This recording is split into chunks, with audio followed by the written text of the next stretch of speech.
E te mana whakawā. Jono Naylor. Tēnā koe e te mana whakawā. Ngā mihi kia koutou ki Rangitāne i te iwi, ngau mai haere mai ki te whare paramata. E ngā mate, haere, haere, haere atu rā. Mr. Speaker, it seems entirely appropriate to me to particularly acknowledge those who have passed on at the beginning of this speech.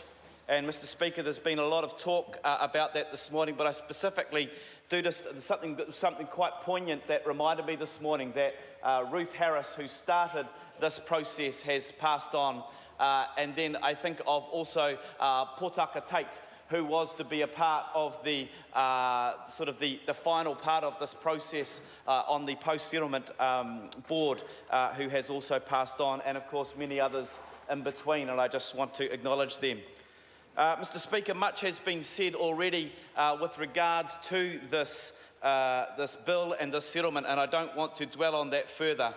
But Mr. Speaker, I feel incredibly privileged to have received a letter this week, in the last week or so from Danielle Harris, who has been the principal negotiator on behalf of Rangitāne in this settlement, and she has asked me if I could read out this short message because they wanted their views to be able to be noted in this House. And so, Mr. Speaker, with your indulgence and the indulgence of the House, I will now read this in terms of an acknowledgement to Minister Finlayson and his work here.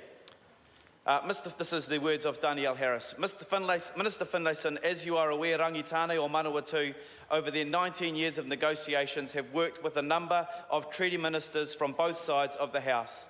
Without doubt, you have been by far the most genuine, committed, reliable and focused minister we have dealt with. We are aware from time to time you faced challenges with progressing our claim, but you always honoured your words and persevered over the many obstacles to enable us to be here today. New Zealand and iwidom are extremely fortunate to have such a person of your calibre in this crucial role as we settle our paths to move forward as a nation. On a personal level, it has been a true pleasure and honour to work with you, and you shall always be held in very high regard by all the people of Rangitāne. As it has been under your stewardship, we have all settled our treaty claims. We sincerely wish you well for the future, wherever your path takes you. Mr. Speaker, I'd just like to now quickly raise a point of order in order to table this letter in the House. Point of order, Jono Naylor. Mr. Speaker, I would like to table this. I seek leave of the House to table this letter from Danielle Harris to. Leave is put for that purpose. Is there any objection? There appears to be none. Thank you, Mr. Speaker. With that, I'd like to conclude my speech on this, other than to say congratulations to Rangitāne. I look forward to continuing to work with you. I've always enjoyed working with you in the various roles that I've had in our community, and look forward now to seeing Rangitāne prosper even further within their rohi. Thank you.